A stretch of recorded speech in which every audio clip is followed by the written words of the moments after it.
SSC JEE 2024 technical mini mock test. इसमें हम 20 technical question देखेंगे जो काफ़ी सिलेक्टिव है प्री और मेंस के पॉइंट ऑफ व्यू से। देखते हैं कितने आप अटेम्प्ट कर पा रहे हैं। आप ट्राई कीजिएगा क्वेश्चन को समझने का। इसमें जो भी कंसेप्ट बताए हैं उसको नहीं जानते हैं उसको नोट कर लीजिएगा। पहला क्वेश्चन आता है, according to IS 456 2000 the bond stress पूछा है HYSD के लिए और M30 ग्रेड ऑफ कंक्रीट के लिए। जैसे ही क्वेश्चन आया तो हमें ये मालूम होनी चाहिए कि M30 ग्रेड ऑफ कंक्रीट के लिए बॉन्ड स्ट्रेस होता कितना है। पहले हम सारे जितने भी ग्रेड हैं कुछ का बता देते हैं।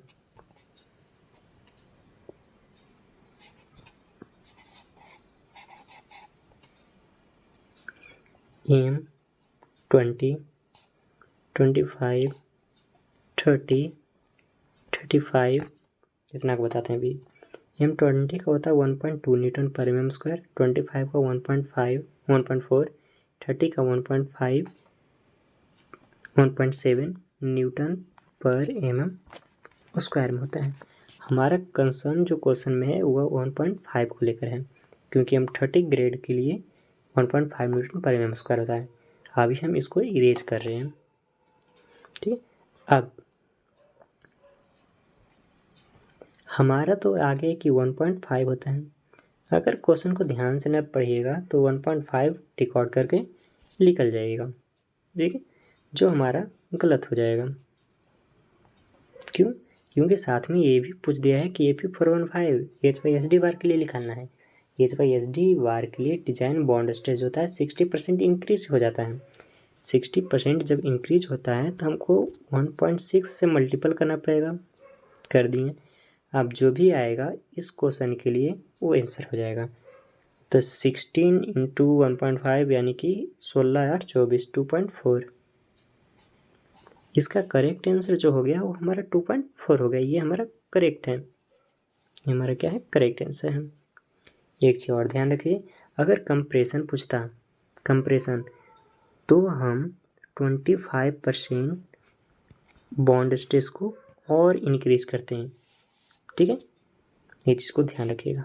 नेक्स्ट अगला है, in the optical characteristic of a telescope which compound lens free from spherical aberration stumped. देखिए, टेलीस्कोप में जो लेंस रहता है उसमें अगर कोई डिफेक्ट आ जाए, ऑप्टिकल डिफेक्ट आ जाए, तो उसको एबरेशन बोलते हैं, ठीक। इसमें जनरली टेलीस्कोप में जो लेंस होते हैं उसमें दो तरह के एबरेशन देखने को मिलता है। पहला होता है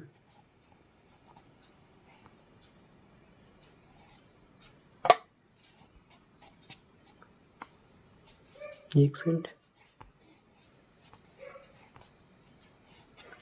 पहला होता है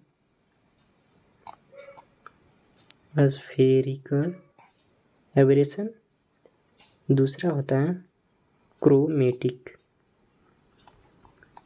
ये दो तरह के डिफेक्ट होते हैं, एक स्फेरिकल होता है, दूसरा क्रोमेटिक होता है। स्फेरिकल में क्या होता है, अगर नहीं बन पाएगा ऐसा, ठीक है। स्फेरिकल में बताते हैं, ये रहा हमारा लेंस और ये रहा मेरा लाइन, ठीक है, और रे पास कर रही है, ये रे जा रही है, ये सब रे है। ये सब रे इधर पीछे की ओर एक पॉइंट पे मिलेगा। कुछ रे ऐसे होते हैं जो एक पॉइंट पे न मिलते हैं। देखिए कि इस यहाँ पे मिल रहा है, रे यहाँ पे मिल रहा है, इससे इमेज सही नहीं बनता है। मल्टीपल इमेज बन जाते हैं ना, 1 2 3 4 5 इस तरह से इमेज बन जाएंगे। तो इसको हम लोग बोलते हैं स्फेरिकल एबरेशन, ये डिफेक्ट को। दूसरा डिफेक्ट आता है क्रोमेटिक। इसमें क्या होता है, लाइट जो वाइट लाइट होते हैं अपने 7 कंपोनेंट में टूट जाते हैं, ये होता है।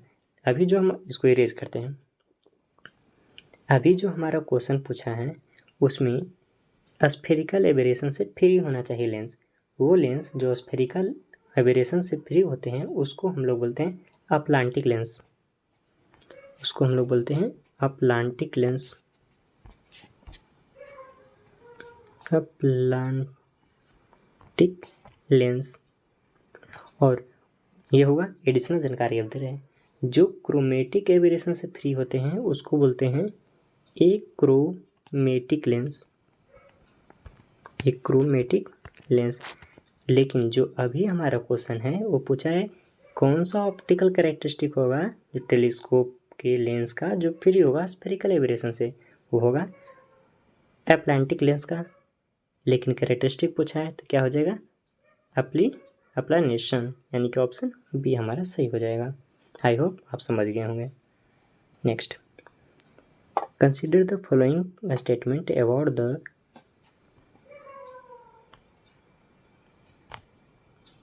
ठीक, consider the following characteristic of the contour. Contour के बारे में स्टेटमेंट है, उसको पढ़िए समझिए और बताइए कौन सा ये फॉल्स है। मल्टीपल ऑप्शन इसमें दिए हुए हैं। ठीक है, पहला close contour line with higher value inside so lake. नहीं, अगर कोई भी कंटूर है और हायर वैल्यू इनसाइड हो रहा है तो उसको हम लेक नहीं बोलते हैं, उसको हम लोग हिल बोलते हैं। तो यहाँ पे मिस्टेक क्या है, इसमें है। इसको क्या लिखेंगे, हिल। क्या होनी चाहिए, हिल। फिगर डायग्राम बना देते हैं। ये रहा कंटूर, दो कंटूर ये ले लिए। अब इनसाइड जो वैल्यू जाएगा, मान लीजिए इसका 1 है यहाँ पे 1 मीटर का, ये 2 मीटर का, 3 मीटर, ये क्या रिप्रेजेंट कर रहा है, हिल। अगर इनसाइड में वैल्यू घट रहा है उसको बोलते हैं लेक, या वो डिप्रेशन को रिप्रेजेंट करेगा। ठीक है, नेक्स्ट अगला क्या है, दूसरा स्टेटमेंट बोला है contour is an imaginary line joining points of equal elevation. हाँ, ये कंटूर का डिफिनेशन दे दिया। कंटूर क्या होता है डिफाइन करते हैं। कोई ये पॉइंट है जिसका एलिवेशन 1 मीटर है, ये कोई पॉइंट है इसका भी एलिवेशन 1 मीटर है, ये भी पॉइंट है 1 मीटर है, कोई और भी पॉइंट है इसका भी एलिवेशन 1 मीटर है, कोई फिक्स रेफरेंस होगा उसके अकॉर्डिंग। अब ये सारे पॉइंट को जिस लाइन से, ये सारे पॉइंट को मिला देंगे, मिला दिए, ये हमारा कंटूर रिप्रेजेंट कर रहा है। तो कंटूर क्या होगा, is an imaginary line joining points of equal elevation, उसको हम लोग क्या बोलते हैं, कंटूर। आई होप आप समझ गए दूसरा स्टेटमेंट। तो हमारा दूसरा स्टेटमेंट क्या है, सही बोला है, दूसरा सही है। तीसरा स्टेटमेंट क्या है, closely spaced contour line indicate a steep slope. यानी कि बहुत क्लोज जो होंगे कंटूर लाइन उसको हम लोग स्टीप स्लोप बोलते हैं। इसका डायग्राम बनाते हैं।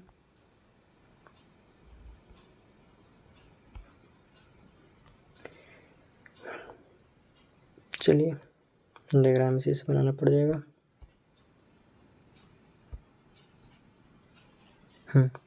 ये है हमारा एक कंटूर, एकदम पास जाएंगे, पास क्लोजली स्पेस्ड है, इसको हम लोग बोलते हैं स्टीप स्लोप। ठीक है, ये समझ गए। यानी कि स्टेटमेंट 3 भी हमारा सही है, स्टेटमेंट 2 भी सही है, स्टेटमेंट 1 गलत है। Statement 4, contour line of equal height may not converge nor contour continue as one line but a single contour line में स्प्लिट इंटू 2 लाइन। ये कोई सिंगल कंटूर नहीं, क्या 2 लाइन में स्प्लिट हो जाते हैं, नहीं ऐसा नहीं होता है, ये स्टेटमेंट गलत है। हमारा कौन कौन सही हो गया, 2 और 3, तो हमारा 2 और 3 सही हो गया, ये हमारा करेक्ट आंसर। नेक्स्ट क्या है, भाइल aligning a hill road with a rolling gradient 6, a horizontal curve of 75 meter radius is encountered. The compensated gradient at the curve is। Question को ध्यान से पढ़िएगा, यहाँ पे पूछा है कंपनजेटेड ग्रेडियंट, ये चीज़ ध्यान रखिएगा। अभी इसका कंसेप्ट देखते हैं। दो चीज़ होता है, एक होता है ग्रेड कंपनजेशन,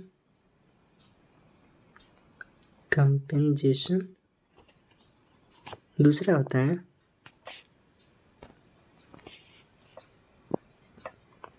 कंपेंजेटेड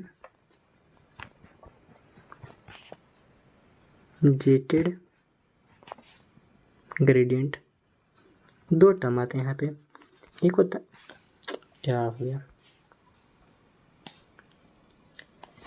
समझिए, एक होता है कंपनजेटेड ग्रेडियंट, एक होता है ग्रेड कंपनजेशन। दोनों का मीनिंग डिफरेंट होता है। क्वेश्चन को ध्यान से पढ़िए, दोनों क्वेश्चन में पूछे रहते हैं। कभी पूछता है ग्रेड कंपनजेशन, दूसरा कभी पूछता है कंपनजेटेड ग्रेडियंट। ये जो 6% का जो ग्रेडियंट दिया हुआ है अगर इसमें से ग्रेड कंपनजेशन घटा देंगे तो आएगा कंपनजेटेड ग्रेडियंट। फॉर्मूला लिखते हैं, कंपनजेटेड ग्रेडियंट जो होता है अगर हमारा जो भी ग्रेडियंट दिया हुआ है वो 4 जो भी दिया हुआ है 6 है %, इसमें से ग्रेड कंपनजेशन अगर घटा देंगे तो हमारा कंपनजेटेड ग्रेडियंट आएगा। ठीक है, अब हम ग्रेड कंपनजेशन निकालने के लिए ग्रेड कंपनजेशन निकालने के लिए 2 चीज़ होते हैं। एक पहला 30 + R/R, दूसरा 75/R। इन दोनों में से जो भी वैल्यू मिनिमम आएगा वो हमारा ग्रेड कंपनजेशन होगा। ठीक है, तो ग्रेड कंपनजेशन निकालते हैं।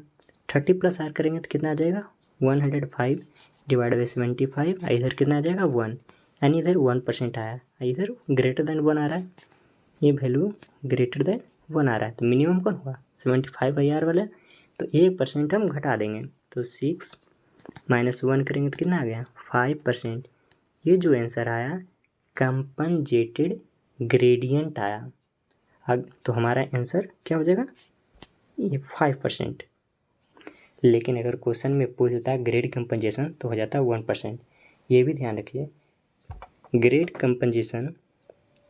कंपनजेटेड ग्रेडियंट जो निकालते हैं वो 4% से कम नहीं होनी चाहिए, ये ध्यान रखिएगा। अगर मान लीजिए सपोज कंपनजेटेड ग्रेडियंट हमारा 2 से ज़्यादा आता है, कितना 2% से ज़्यादा, मान लीजिए 3% आता है, तो क्या हो जाता है 3% आता है ना घटाने के बाद, तो ये मेरा नहीं होता। 4% से कम कंपनजेटेड ग्रेडियंट नहीं होता है, ध्यान रखिएगा। नेक्स्ट,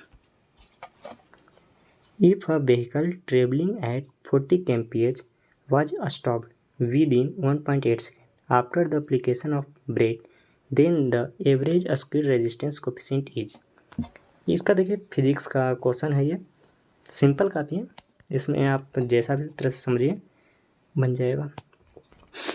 आप पढ़ें, हम लोग पढ़ें फिजिक्स में एक इक्वेशन था v बराबर v प्लस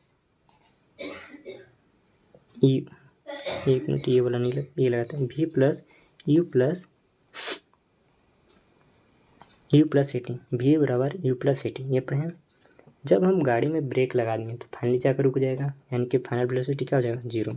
इनिशियल वेलोसिटी तो दिया हुआ है जो 40 kmph है, लेकिन इस इक्वेशन में वेलोसिटी जो होगा वो हमारा मीटर में होनी चाहिए, स्टेट भी तो नहीं लिखे हैं, मीटर में होनी चाहिए, मीटर पर सेकंड में होनी चाहिए। एक्सीलरेशन हमारा जी होगा जो नेगेटिव होगा क्योंकि रिटार्डेशन जा रहा है, एक्सीलरेशन घट रहा है धीरे धीरे, नेगेटिव में होगा। फ्रिक्शन इंड्यूस हो रहा है क्योंकि फ्रिक्शन के कारण एक्सीलरेशन घट रहा है, ब्रेक अप्लाई करने के बाद फ्रिक्शन लग रहा है। ठीक, तो इससे आप सॉल्व कर सकते हैं। तो यहाँ पे क्या हो जाएगा -G/F, ये ए का वैल्यू आया, टाइम इससे फार्मूला हमारा निकल गया, सारे को रीच करें, इससे हमारा फार्मूला निकल गया F = U/G/T।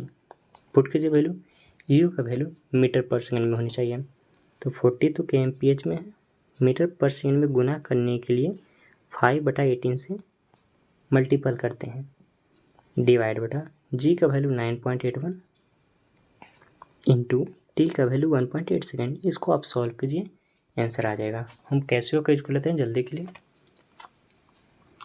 40 × 5 डिवाइड बटा 18 डिवाइड बटा 9.81 इंटू 1.8, 0.629 अप्रॉक्सीमेट वैल्यू इसमें ऑप्शन ए में दिख रहा है 0.63। ये हमारा करेक्ट आंसर हो गया। ठीक है, नेक्स्ट फार्मूला ये याद रख लीजिएगा, ये जो फार्मूला है ये आपको काफ़ी हेल्पफुल मिलेगा, बहुत बार ये क्वेश्चन आया था, F बराबर U/GT, इस पर बहुत क्वेश्चन आपको देखने को मिल जाएगा। ये आप बेसिक तरीके से निकाल सकते हैं, V बराबर U प्लस 18। नेक्स्ट क्या है, a plane which is perpendicular to plumb line through a point and is tangential to the level surface at that point is called. आप समझते हैं जो जो टर्म दिया है, पहला हम मान लेते हैं ये हमारा अर्थ है, अर्थ का ये सेंटर होगा। ठीक, तो जितने भी लाइन होंगे वो सेंटर से जितने भी प्लम लाइन होंगे वो सेंटर से क्रॉस करेंगे। तो मेरे पास स्ट्रेट लाइन का तो टूल नहीं यहाँ पे है, हम रेक्टेंगल से बनाते हैं। ये रहा मेरा, स्ट्रेट नहीं बन सकता,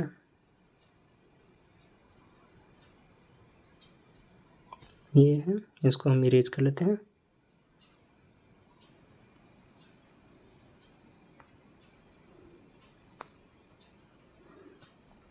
हमारा कंसर्न पॉइंट ऊपर वाला है, ऊपर को समझते हैं, बाकी चीज़ को हटाते हैं अलग कलर से। ये तो हमारा प्लम लाइन हो गया, ये वाला हमारा प्लम लाइन हो गया, ये जो लाइन है ये हमारा प्लम लाइन है। ठीक, ये हमारा सेंटर से क्रॉस कर रहा है। लेवल सरफेस क्या होता है, हमारा जो अर्थ के सरफेस का जो पैरेलल सरफेस जो भी आ जाए उसको हम लोग लेवल सरफेस बोलते हैं। तो ये जो हमारा जो सरफेस है ये हमारा लेवल सरफेस है। इस पे एक पॉइंट है, उससे हमारा प्लम लाइन पास कर रहा है, ये क्वेश्चन का है। तो इससे जो लाइन है उससे प्लम लाइन पास कर रहा है, ये पॉइंट है प्लम लाइन जिससे पास कर रहा है। इसके टेंजेंशियल मतलब इसके टेंजेंट में एक लाइन ड्रॉ करेंगे, टेंजेंट में हो जाए ड्रॉ, ये लाइन ड्रॉ की, ये लाइन ड्रॉ की। अब बताइए इस प्लेन को हम लोग, ये प्लेन पूछा है प्लेन, इस प्लेन को हम लोग क्या कहेंगे। तो ये हमारा प्लेन हॉरिजेंटल प्लेन हो जाएगा। अगर यही पूछता है ये लाइन को क्या बोलेंगे तो आंसर हो जाएगा हॉरिजेंटल लाइन। तो इसका आंसर हो जाएगा ऑप्शन 4।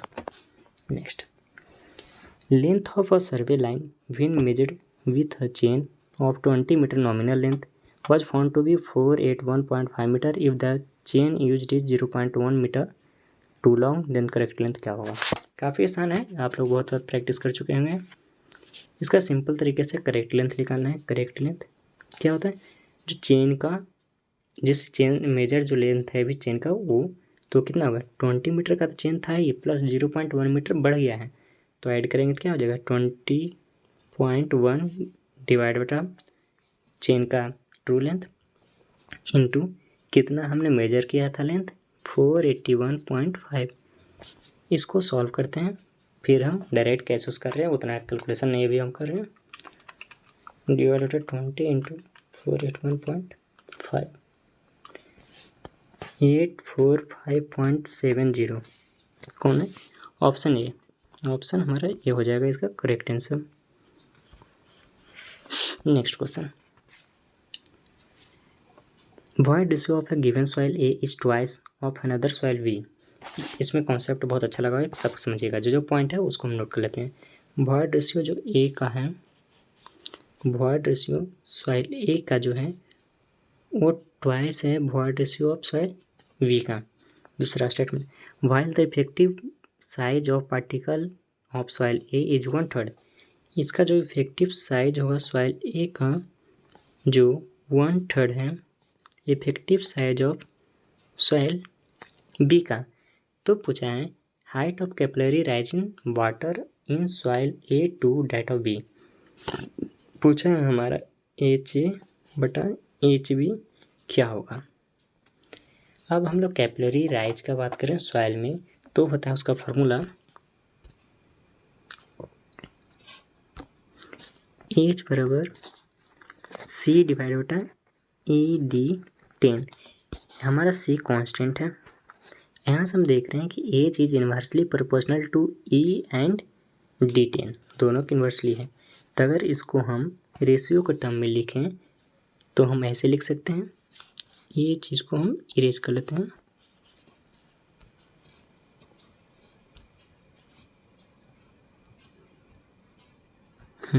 रेशियो के टर्म में लिखें तो HA बटा HB को हम लिख सकते हैं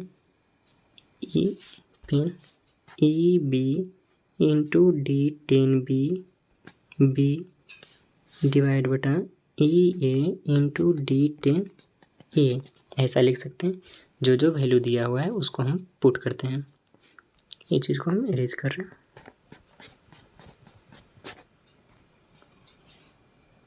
पुट कीजिए वैल्यू, हमें वैल्यू डायरेक्टली नहीं दिया होता है, EB बटा EA हमें निकालना होगा, EB बटा EA। अगर हम 2 को उस तरफ भेज दें, 2 को इधर भेज देते हैं और EA को इधर ले आते हैं तो क्या हो जाएगा 0.5 यानी 1/2 या 0.5 जो भी बोलिए 1/2 इंटू D10B बटा D10A निकालना है। D10B बटा D10A तो इसका वैल्यू कितना हो जाएगा, ये 3 ऊपर चल जाएगा न्यूमरेटर में, नीचे में आ जाएगा डिनोमिनेटर में, तो क्या हो जाएगा इसका वैल्यू 3।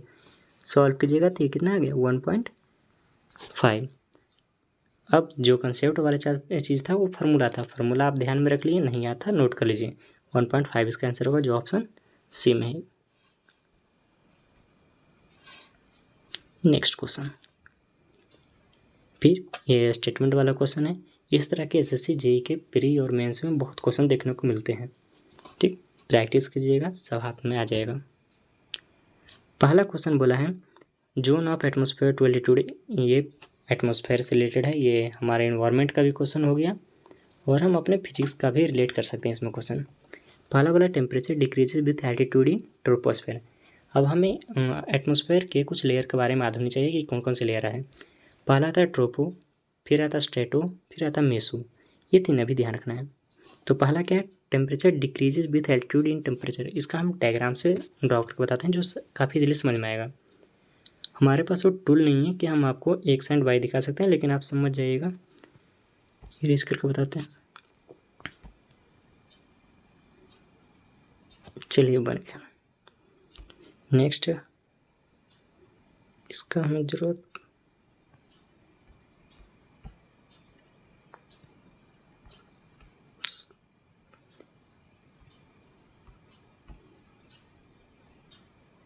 ये हो गया एक लेयर, ये लाइन उस पॉइंट पे एक्स एक्सिस पे नहीं मिला, इसको मिला देते हैं। चलिए मिल गया, लमसम समझिए कि मिल गया ये। अब हमारा ये जो लेयर है इसको हम लोग बोलते हैं, ये हमारा ट्रोपोस्फेयर है, ट्रोपोस्फेयर। दूसरा लेयर जो स्ट्रेटोस्फेयर है, स्ट्रेटोस्फेयर। पहला क्वेश्चन पूछा है क्या ट्रोपोस, पहले हम लिख देते हैं, ये जो हमारा बाई एक्सिस जो बता रहा है वो एल्टीट्यूड को इंडिकेट कर रहा है। तुम जाओ इधर, एल्टीट्यूड एच लिख देते हैं एल्टीट्यूड।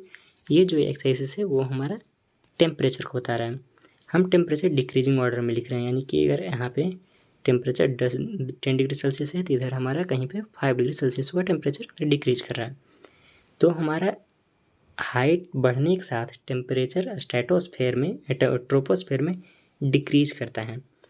हाइट बढ़ने के साथ टेम्परेचर क्या होता है, डिक्रीज करता है। कुछ ग्राफ समथिंग लाइक दिस ऐसे जाएगा। उसके बाद स्ट्रेटोस्फेयर में फिर ये इधर जाएगा, मीन्स ये कि ट्रोपोस्फेयर में हमारा हाइट बढ़ रहा है, देखिए हाइट बढ़ रहा है, टेम्परेचर क्या हो रहा है, घट रहा है। स्ट्रेटोस्फेयर में देखिए हाइट बढ़ रहा है, टेम्परेचर भी क्या हो रहा है, बढ़ रहा है। हमारे इस पर ही क्वेश्चन आया है, ये चीज़ को हम इरेज करते हैं और क्वेश्चन पढ़ते हैं। क्वेश्चन पूछा है temperature decreases with altitude in troposphere. Yes, temperature decrease करता है एटमॉस्फेयर में, ट्रोपोस्फेयर के लेयर में, जब हम एल्टीट्यूड पे बढ़ते जाते हैं। दूसरा, speed of sound decreases with altitude in troposphere. Sound का जो स्पीड होता है वो टेम्परेचर पे डिपेंड करता है, वो भी डायरेक्टली। अगर टेम्परेचर घट रहा है तो साउंड और स्पीड भी घटेगा, तो स्टेटमेंट 2 भी हमारा सही है। तीसरा, temperature increases with altitude in stratosphere. Stratosphere में हम देखे थे कि हाइट जैसे जैसे बढ़ रहा है, ऊपर जैसे जैसे जाइएगा टेम्परेचर बढ़ते हुए मिलेगा। फिर 4 में क्या है, ozone is present in stratosphere. हाँ, ओजोन लेयर जो होता है स्ट्रेटोस्फेयर में ही प्रेजेंट होता है, जो हमको सोलर से जो रेडिएशन मिलते हैं हार्मफुल रेडिएशन को प्रोटेक्ट करता है ओजोन। तो हमारा सभी के सभी चारों स्टेटमेंट क्या हो गए, सही, ऑप्शन 4। नेक्स्ट क्वेश्चन है the quality of waste water is determined on the basis of DO। DO means dissolved oxygen. दूसरा option statement BOD test is based on DO। Third, determination of DO help in controlling corrosion. अब बताते हैं quality of जो waste water होता है वो DO पे depend करता है। वेस्ट वाटर में हमारा जो डिकम्पोजिंग मटेरियल होगा वो ऑर्गेनिक हो सकता है, इनऑर्गेनिक हो सकता है। ऑर्गेनिक मैटर जो है उसको डिकम्पोज करने के लिए ऑक्सीजन चाहिए। पानी में जो अवेलेबल ऑक्सीजन है उसको ऑर्गेनिक मैटर यूज करेगा और अपने आप को डिकम्पोज करेगा।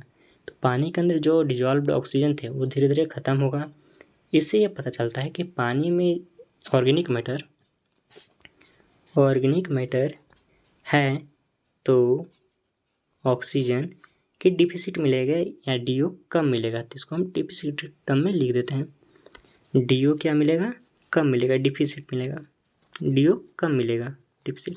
जितना हमारा ऑर्गेनिक मैटर ज़्यादा होगा पानी में उतना ही हमें कम DO देखने को मिलेगा। तो ये DO पे तो डिपेंड कर गया।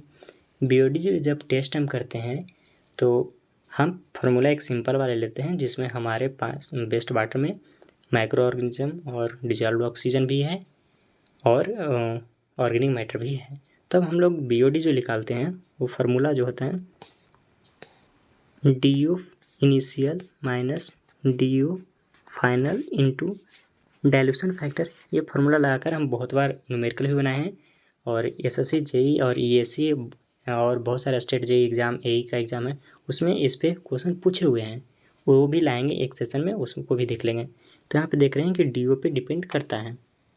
ये स्टेटमेंट 2 क्लियर हो गया।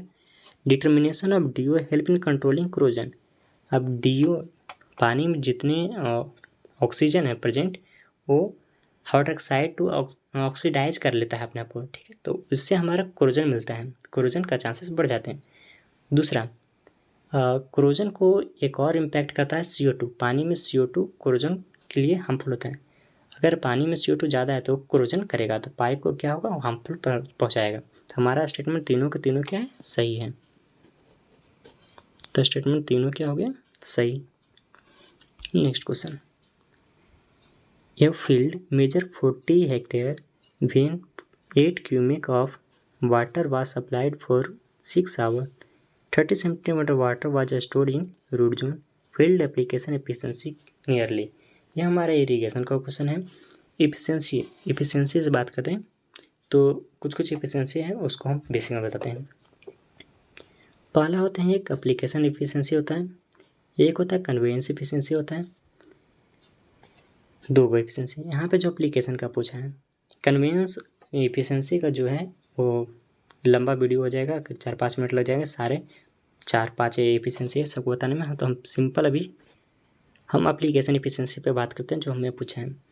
एप्लीकेशन एफिशिएंसी में हुआ कि कितना हम पानी अपने फील्ड में अप्लाई किए हैं और कितना पानी हमारे रूट जोन में स्टोर हुआ है, ठीक। तो यह हमारा रेशियो होता है कि अमाउंट ऑफ वाटर, कुछ किसी भी अमाउंट को हम वॉल्यूम में भी लिख सकते हैं, अमाउंट को हम डिस्चार्ज भी लिख सकते हैं। तो हम अभी वॉल्यूम लिखते हैं, कितना हमारा पानी रूट जोन में स्टोर हुआ है और कितना पानी हमने फील्ड में अप्लाई किया है, इसका यह रेशियो होता है फील्ड एप्लीकेशन एफिशिएंसी। अब देखें, इसको हम इरेज कर रहे हैं ताकि क्वेश्चन दिखें। हमारा फील्ड में जो पानी गया है वो 8 घंटा तक गया है और किस डिस्चार्ज से, 8 क्यूमेक, यानी कि क्यूमेक का मतलब हुआ मीटर क्यूब पर सेकेंड होता है और 6 घंटे तक चला है, 6 आवर तक। लेकिन यहाँ पे यूनिट सेकेंड है तो हम इसको कोशिश करेंगे कि सेकेंड में कन्वर्ट करने के लिए। तो 3600 से मल्टीपल कर दें, ये क्या में आ गया, सेकेंड में। ये हमारे फील्ड में इतना सेकेंड में आ गया, इतना मीटर क्यूब पानी गया है। हमारे रूट में कितने पानी स्टोर हुए हैं इसके बारे में बोल दिया गया क्वेश्चन में। क्या है, रूट जोन में जो स्टोर हुए हैं 40 हेक्टेयर एरिया है क्रॉप का, 40 हेक्टेयर। आप ये बताएं कि 1 हेक्टेयर में कितने मीटर स्क्वायर होते हैं एरिया। 1 हेक्टेयर में 10⁴ मीटर स्क्वायर होते हैं, ये हो गया। और पानी का जो डेप्थ है रूट जोन में, जितना पानी डेप्थ तक स्टोर हुआ है वो 30 सेंटीमीटर है, तो उसको मीटर में लिखेंगे तो 0.3 मीटर होगा, ठीक है। ये है, अब डायरेक्टली यहीं पे हम सॉल्व कर लेते हैं, ठीक। ये हम रूट जोन में कितना पानी स्टोर हुआ, कितना फील्ड में गया है, अब ये दोनों का रेशियो होता है। तो नीचे हम डायरेक्टली लिख देते हैं 8 × 6 × ये 0 से तो ये हमारा डेसिमल चला गया, फिर 4 2 जा और 3 2 जा 4 इधर बच गया और 36, 2 0 इधर गया तो ये बच गया हमारा 100 और इधर 4। अब परसेंटेज में हमको चेंज करना है तो 100 से और गुना करेंगे, ये ध्यान रखिएगा। अभी हम चल रहे हैं जो फ्रैक्शन में, अब आगे हम 25 ये आ जाएगा, इसको हम इससे काटेंगे, 25 आ गया। तो हमारा अभी फिलहाल कितना आ गया, 25/36। अगर परसेंटेज में करते हैं इसको डिवाइड बटा 36, 69.44। 16, अब इसको हम इरेज कर रहे हैं। 69.44 अप्रॉक्स हमारा 70 के करीब आंसर आ गया, तो इसका आंसर हो जाएगा 70%। आई होप आप समझ गए होंगे। नेक्स्ट, ये भी इरीगेशन का क्वेश्चन है। For irrigated field having field capacity 30%, permanent wilting point 10%, permissible depletion of available moisture 50%, dry weight of soil 14.7, unit weight of water दिया हुआ है, इफेक्टिव रेनफॉल जो 30 mm का हुआ है। बताइए कि नेट इरीगेशन रिक्वायरमेंट पर मीटर डेप्थ ऑफ सॉइल कितना होगा। चलिए, इसका तो एक सिंपल फार्मूला होता है, पहले हम फार्मूला को लिख लेते हैं, उसके बाद हम सॉल्व करेंगे कुछ। D is equal to gamma D divide बटा gamma W into field capacity minus permanent wilting point तक जो पानी।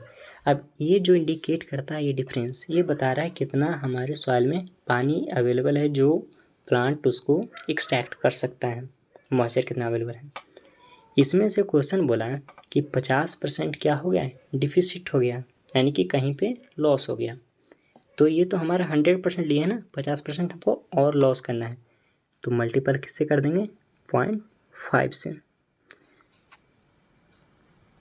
अब जो है सारे को फार्मूला में पुट कीजिए और बनाइए। गामा डी का वैल्यू 14.7 दिया हुआ है, वाटर का 9.81 इंटू फील्ड कैपेसिटी कितना दिया होता है, फील्ड कैपेसिटी 30%, तो फ्रैक्शन में लिखते हैं, तो 0.3 minus permanent wilting point 0.1 into 0.5, इसको कैलकुलेट करते हैं। 14.7 divide two 9.81 into 0.3 minus 0.1 into 0.5, ये है हमारा सॉल्व करने पर 0.149 मीटर। इतना हमें डेप्थ की पानी चाहिए सॉइल में।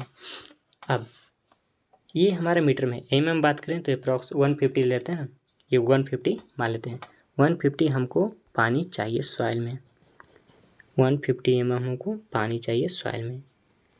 इसमें ये बताया कि इफेक्टिव रेनफॉल कितना हो गया। अब ध्यान से पढ़िए, 150 है ऑप्शन, अभी नहीं जाना, क्वेश्चन में और बोला है इफेक्टिव रेनफॉल 30 mm का हो गया है, तो अब हमको कितना और पानी चाहिए, 120 mm। 30 mm तो घटा देंगे तो कितना आएगा, 120 mm। अब इतना हमको पानी इरीगेट करना पड़ेगा, हम किसी भी थ्रू से इरीगेट कर दें, तो इसका आंसर करेक्ट क्या आ जाएगा, 120 mm।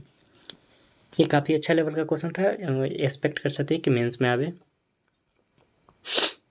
अगला, a liquid of density rho bulk modulus की flows with a mean velocity v in a long rigid pipe of diameter d. A sudden closure of a valve at the downstream end of a pipe produce a maximum water hammer head of.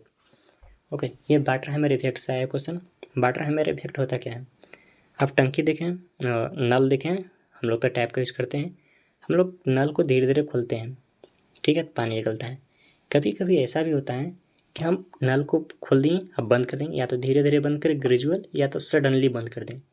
दोनों case में क्या होता है, जैसे ही हम बंद किए तो पानी जो भी आ रहा था वो हमारा बैकवर्ड डायरेक्शन में जाता है, उससे वेव क्रिएट होता है, और अगर ज़्यादा वो वेव हुआ तो पानी को ब्रस्ट कर देता है, पाइप को ब्रस्ट कर देता है, पाइप फट जाता है। इसको हम लोग बोलते हैं वाटर हैमर इफेक्ट बोलते हैं। ये वाटर हैमर इफेक्ट को हम लोग सर्ज टैंक देकर रिड्यूस कर सकते हैं। तो क्वेश्चन इस पर भी पूछा हुआ है कि क्या चीज़ से हम वाटर हैमर इफेक्ट को रिड्यूस कर सकते हैं, कंट्रोल कर सकते हैं, तो उसका आंसर हो जाएगा सर्ज टैंक। ये तो पहला चीज़ हुआ। दूसरा, वाटर हैमर इफेक्ट, इसमें कौन सा पाइप है, या पाइप रिजिड है या इलास्टिक, क्योंकि हमको वाटर हैमर प्रेशर निकालना है, तो ये रिजिड के लिए लगाता है और इलास्टिक पाइप के लिए लगाता है। वाटर हैमर हेड यहाँ पे पूछा है, प्रेशर नहीं, तो किसी भी चीज़ का प्रेशर का हेड अगर निकालना होगा प्रेशर से, तो पी बटा गामा होता है, ये हम लोग जानते हैं हेड निकालने के लिए। वाटर पी, अब हमको पी मालूम हो जाए तो हम गामा से डिवाइड कर देंगे तो आ जाएगा आंसर। वाटर हैमर प्रेशर जो होता है वो होता है रो सी भी, ठीक है, भी होता है वेलोसिटी और पानी का जो वेलोसिटी, और रो पानी का डेंसिटी, और सी जो होता है हमारा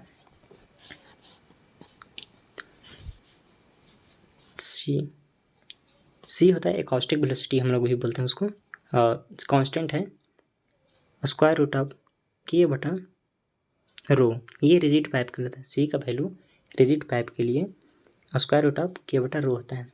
इलास्टिक पाइप का इफेक्टिव तरीके से निकालते हैं वो अलग कंसेप्ट है, हम इसी पर रिजिड पे जाते हैं।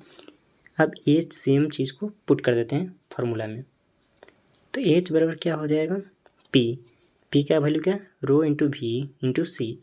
तो रो इंटू वी और सी का वैल्यू स्क्वायर रूट ऑफ के बटा रो, ये हुआ डिवाइड बटा गामा। गामा को हम रो इंटू जी लिख दें तो ये रो से रो कट गया, बचा क्या, वी बटा जी स्क्वायर रूट ऑफ के बटा रो।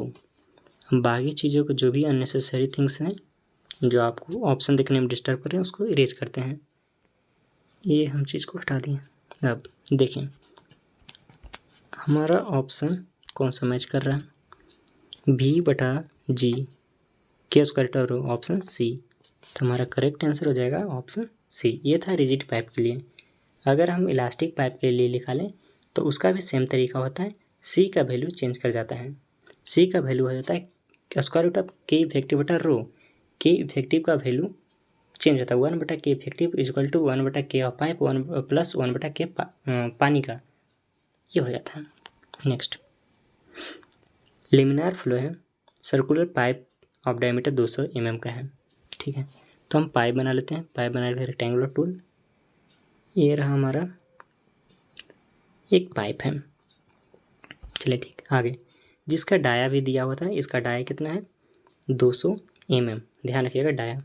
सेंटर लाइन मार्क कर देते हैं,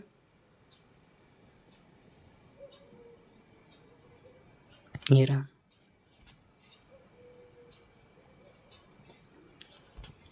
और बोला maximum velocity found to be इतना, वी मैक्स हमको दिया हुआ है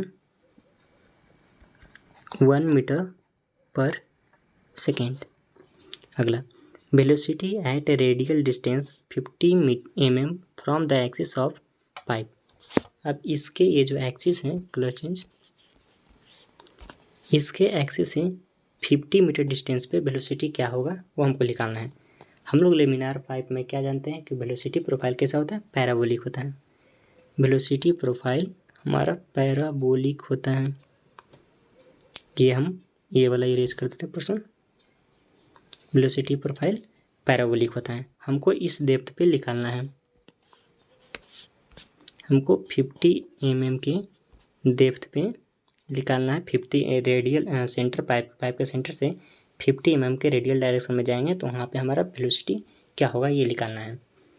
आप हमें याद होनी चाहिए कि वेलोसिटी का फॉर्मूला जो होता है v और v मैक्स में, v बराबर v max into 1 minus small R square divide बटा कैपिटल आर स्क्वायर। ये कैपिटल आर है जो ये पाइप का रेडियस होता है, स्मॉल आर है जो सेंटर से रेडियल डिस्टेंस में कितने डिस्टेंस है वो है। तो हमारा वी मैक्स 1 दिया हुआ है इंटू 1 माइनस सेंटर से रेडियल डिस्टेंस में 50 mm डिस्टेंस है तो 50 लिख देते हैं, mm में रहता है कोई इशू नहीं है, डिवाइड बटा आर रेडियस। हमें जो पाइप का डायमीटर दिया था रेडियस कितनी हो जाएगा 100 mm, इसका पूरे का हम होल स्क्वायर कर देते हैं। एक कटेगा तो 1/2 आ गया, 1/2 का होल स्क्वायर 1/4, एक में से 1/4 घटाएंगे तो 3/4, तो इसका आंसर क्या हो जाएगा 3/4। तो 3/4 मीन्स कितना 0.75, correct answer 0.75। Next for a hydraulically efficient rectangular channel और bed with 5 metre the hydraulic radius क्या होगा। अब ये OCF का क्वेश्चन आ गया। OCF से हमेशा छोटे छोटे क्वेश्चन आते हैं, 1 नंबर का आ ही जाता है। पिछले ईयर प्री का बात करें तो एक क्वेश्चन आया था, एक क्वेश्चन हमें याद है, ज़्यादा भी होते हैं कभी कभी, एक क्वेश्चन तो याद है। हाइड्रोलिक रेडियस हम बात करें, हाइड्रोलिक रेडियस का फार्मूला होता है बेटेड एरिया डिवाइड बटा बेटेड पेरीमीटर। अगर हम बात करें रेक्टेंगल के लिए तो बेटेड एरिया b/y हो जाएगा, पेरीमीटर बेटेड पेरीमीटर, पेरीमीटर और बेटेड पेरीमीटर में डिफरेंस है। ये हमारा रेक्टेंगल है, अगर हमें बेटेड बनाना है, बेटेड पेरीमीटर, ये हमारा पानी का लेवल है, तो पानी से कौन भीग रहा है, ये वाला पोर्शन, ये वाला ये वाला ये पानी से, तो कितना हो गया, ट्वाइस ऑफ डेप्थ और 1 टाइम्स ऑफ विड्थ। ये हमारा बी है, ये बाई है, तो ट्वाइस ऑफ डेप्थ और 1 टाइम्स ऑफ बी, तो twice of depth plus 1 times of B, ये हो गया पेरीमीटर। यहाँ पे क्वेश्चन में पूछा hydraulically efficient rectangle. Hydraulically efficient rectangle के लिए जो डेप्थ होता है वो विड्थ का आधा होता है, ये ध्यान रखिएगा। डेप्थ जो होता है विड्थ का आधा होता है। तो यहाँ से विड्थ का वैल्यू क्या हो जाएगा, ट्वाइस ऑफ बाई रख देते हैं, इसको बी वाई ऊपर में रहने देते हैं, 2y तो 2y या विड्थ के जगह पर कितना रख देंगे, ये 2y रहने दिए यहीं पे, और बी इस b के जगह पर ये रखेंगे तो 2y हो जाएगा। तो 2y कितना हो गया 4y, तो बाई से बाई कट गया, क्या है b/4, यानी हाइड्रोलिक रेडियस कितना आ गया b/4 रेक्टेंगल के केस में। ये याद रख लेगा, थोड़ा सा डेरिवेशन दे दिए, ये सब चीज़ याद हो जानी चाहिए। हाइड्रोलिक रेडियस क्या हो गया b/4, तो b कितना है 5, 5 डिवाइडेड 4 1.25, तो इसका आंसर कितना हो जाएगा 1.25, correct answer. Next, standard atmospheric pressure ये दिया हुआ है, ये जानते भी हैं। The local atmospheric pressure is 91.52। The pressure at a flow depth is recorded as इतना, गेज में दिया हुआ गेज, इसे ध्यान रखिए, यहाँ पे गेज लिखा है। अब हम लोग छोटा सा एक डायग्राम देखते हैं जिससे हम आपको कंसेप्ट सारे क्लियर कर दें। कुछ लाइन ऐसे होंगे जो चीज़ को मिटाने का टूल बहुत खतरनाक है, टाइम लगता है, तो आप ऐसे इजीली समझ जाएगा।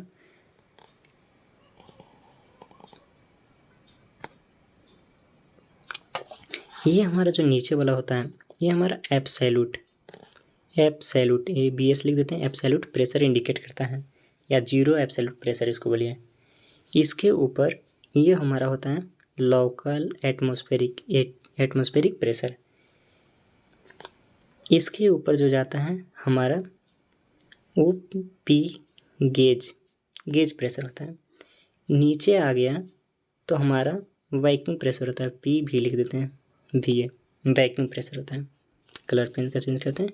अब हमें गेज प्रेशर भी दे दिया था 22.48, हमें लोकल एटमॉस्फेरिक प्रेशर यानी कि यहाँ तक का ये वाला लेवल पे दे दिया है 91.52। अब हमें बताना है एब्सोल्यूट प्रेशर। ये एब्सोल्यूट प्रेशर जो होगा नीचे से ऐड कर दीजिए, यानी कि इस लेवल पे दोनों के क्या करना पड़ रहा है, ऐड ना, सिंपली ऐड कीजिए। तो 0 9 1 10, ये भी 0, 2 1 3 1 4 हो गया, और 2 11 1 12, 124 ना, हाँ तो 124, कुछ मिस्टेक किया था क्या, 123 दे रहा ऑप्शन। गेज प्रेशर शायद ऐड करते हैं ना फिर से, 11, ये दोनों तो ऐड करना है, 0 5 9 1 0, 1 2 3 2 1 3 1 4, और 9 2 11 1 12, 124 ही आ रहा है, अप्रॉक्सीमेट आंसर 123 हो जाएगा, ये हमारा करेक्ट आंसर है। नेक्स्ट, एज पर Indian standard soil classification, soil type detail दिया, फाइन ग्रेन्ड है with more than 50% passing through 75 micron sieve से, 50% से ज़्यादा फाइन ग्रेन सॉइल है जो 75 माइक्रोन से पास कर जा रहे हैं। वो सॉइल का प्रॉपर्टी है कि लिक्विड लिमिट 35 से 50% के बीच में लाई कर रहा है, एटॉमिक लिमिट प्लॉट एबव ए लाइन, बताते हैं इसका। अगर हम ग्राफ की बात करें तो समथिंग लाइक दिस ऐसा होता है, और ए लाइन ये कुछ ऐसा स्ट्रेट जाता है, और इसका जो इक्वेशन ए लाइन का होता है 0.73 लिक्विड लिमिट -20, ये होता है। हमें ये सब इक्वेशन जानने की भी कोई ज़रूरत नहीं है, डायरेक्टली हम आपको एक्स्ट्रा नॉलेज के लिए बता रहे हैं कंसेप्ट में। इसमें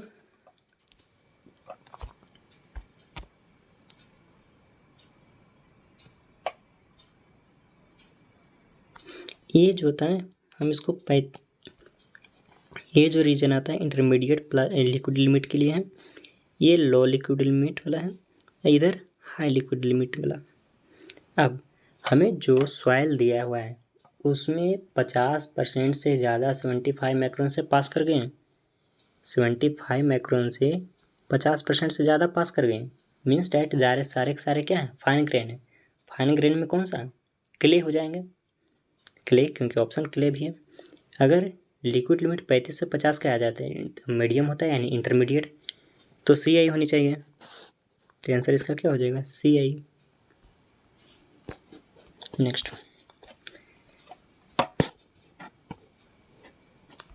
क्वेश्चन क्या है, which irrigation project should usually have a total command area of more than 10,000 hectare, out of which 2,000 hectare utilize surface water resource. अब 10,000 एरिया है, टोटल कमांड एरिया 10,000 है, उसमें से 2,000 यूटिलाइज हो गया वाटर रिसोर्स के लिए। ये हमारा एरिया है 10,000 का, इसमें से हमारा वाटर रिसोर्स ये है,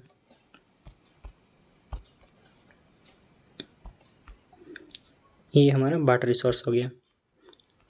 तो जहाँ पर वाटर रिसोर्स हैं ये, तो ये बताइए बाकी, अरे यार छोड़िए, अब बाकी जो कितना एरिया बच गया जिसमें हम इरिगेट कर सकते हैं, उसमें क्रॉप रोप सकते हैं, कल्चरेबल है।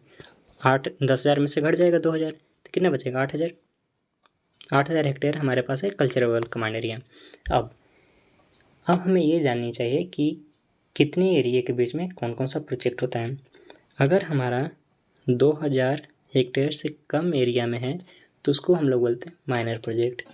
अगर वो 2,000 हेक्टेयर से 10,000 हेक्टेयर के बीच में आता है तो उसको हम लोग बोलते हैं मीडियम प्रोजेक्ट। अगर वो 10,000 हेक्टेयर से ज़्यादा होता है तो उसको हम लोग बोलते हैं मेजर प्रोजेक्ट। तो हमारा तो 8,000 आया जो लाई कर जाता है 2,000 से 10,000 के बीच में, तो हमारा कौन सा हो जाएगा, medium project. Next, an irrigation plot net irrigation requirement of a crop found to be 49.5 centimeter 9 centimeter, the application efficiency 80% and the water conveyance efficiency 70%, gross irrigation requirement क्या होगा। ये हम अभी समझाने के लिए बता रहे हैं, तो धीरे धीरे बता रहे हैं ताकि आप समझ जाएं। हम भी एक स्टूडेंट हैं तो ये सारे चीज़ समझ रहे हैं कि आप कहाँ पे मिस्टेक कर सकते हैं, वो चीज़ को हम देखते हुए सब कर रहे हैं। हम चाहें तो क्वेश्चन को काफ़ी जल्दी भी सॉल्व कर सकते हैं, लेकिन जिससे आपको समझ भी नहीं आए कोई फ़ायदा नहीं। तो हमारा फॉर्मूला होता है ग्रॉस इरिगेशन रिक्वायरमेंट का फील्ड इरिगेशन रिक्वायरमेंट डिवाइड बटा convey application efficiency divide into conveyance efficiency. ये फार्मूला होते हैं, डायरेक्टली फार्मूला पे पुट कीजिए और आंसर लाइए। 14.9 डिवाइड बटा 80% फ्रैक्शन में रखिएगा तो 0.8 इंटू कन्वेंस 0.7। सॉल्व कीजिए कितना आ रहा है, 14.9 डिवाइड बटा 0.8 इंटू 0.7 26.6। तो करेक्ट आंसर कितना आ गया, 26.6 सेंटीमीटर। यही था लास्ट क्वेश्चन, ये था। जो भी क्वेश्चन देखें काफ़ी अच्छे लेवल के क्वेश्चन थे। ये सब क्वेश्चन एक्सपेक्ट कीजिए कि प्री और मेंस में। ये देखिए दूसरी बात ये बता दें, आप लोग टेस्ट देते हैं, ये क्वेश्चन टेक्स्ट बुक का है, हमने टेक्स्ट बुक्स का ही सिलेक्टिव क्वेश्चन उठाए, या टेक्स्ट बुक से उठाएँ या खुद से बनाएं, सब तो कहीं से मेहनत करना ही पड़ेगा। इसका मेन इंपॉर्टेंस है कि आपको समझ में कितना आता है, ये चीज़ पे ध्यान देखिए। आप कितने क्वेश्चन का अटेम्प्ट कर पा रहे हैं, आपको कितनी नॉलेज है, कितना आप जल्दी क्वेश्चन को अटेम्प्ट कर पा रहे हैं, ये भी ध्यान रखना है। तो हमने जो अभी क्वेश्चन बनाए वो आपके पॉइंट ऑफ व्यू से बताएं कि आप समझ जाए वो चीज़ों को। या तो ये क्वेश्चन बेस क्वेश्चन है, आप इसको 15 से 16 मिनट में बना भी सकते हैं। वो रिएक्शन हमारे दिमाग का होता है। थोड़ा सा डिस्कशन 1-2 मिनट टाइम लेंगे, अब हमारा सेशन कंप्लीट हो गया, आप लोग जा भी सकते हैं। इसमें क्वेश्चन जो सॉल्व करते हैं तो हम लोग जनरली देखते हैं लास्ट में जब टेस्ट देते हैं तो लास्ट का जो 10 से 15 मिनट बचता है तो दिमाग का रिएक्शन इतना खतरनाक होता है कि समझ में नहीं आता करे क्या। तो उस टाइम में हमारे पास अगर क्वेश्चन ज़्यादा बचे हुए हैं, मोर देन 20 हैं, तो भी हम 10 मिनट में उसको कवर कर सकते हैं जल्दी जल्दी फास्ट में करके। तो ये चीज़ को आप प्रैक्टिस से इम्प्रूव कर लीजिएगा कि कितना जल्दी हम क्वेश्चन को अटेम्प्ट कर सकते हैं कम समय में भी। कभी कभी होता है कि हम बीच में टाइम ज़्यादा कंज्यूम कर गए हैं, लेकिन हम कैसे उसको मेंटेन कर लें। हमारे साथ बहुत बार होता है कि हम रीजनिंग का और जीके जीएस का अटेम्प्ट कर लिए, 1 घंटा ख़त्म हो गए, बाकी 1 घंटा में 100 क्वेश्चन अटेम्प्ट करना होता है, लेकिन हमने स्टार्टिंग का 50 क्वेश्चन में ज़्यादा टाइम दे दिए, हमारे पास मात्र 20 मिनट ही बचा था, 50 क्वेश्चन का और अटेम्प्ट करना है, कैसे करें। हम ऐसे रेशियो से इस स्पीड से जाते थे कि जल्दी जल्दी अटेम्प्ट कर लें, हम 1 से 100 पहुँच ही जाते हैं। कभी ऐसा मेरे साथ नहीं हुआ है कि 1 से टेक्निकल का 100 क्वेश्चन पहुँचे ही नहीं या बीच में हमारा सबमिट हो गया, ऐसा हम कभी नहीं होने देते हैं। तो आप लोग भी प्रैक्टिस बार बार करते रहिए, इम्प्रूव जरूर होगा। और कंसेप्ट सीखने के लिए यहाँ पे तो आ ही जाए, कुछ ना कुछ कंसेप्ट मिल ही जाएगा, वो भी बढ़िया वाला, क्योंकि हम एक स्टूडेंट हैं तो रिपेयर करेंगे वो कंसेप्ट जो मैक्सिमम टाइम क्वेश्चन एग्जाम में आए हुए हैं।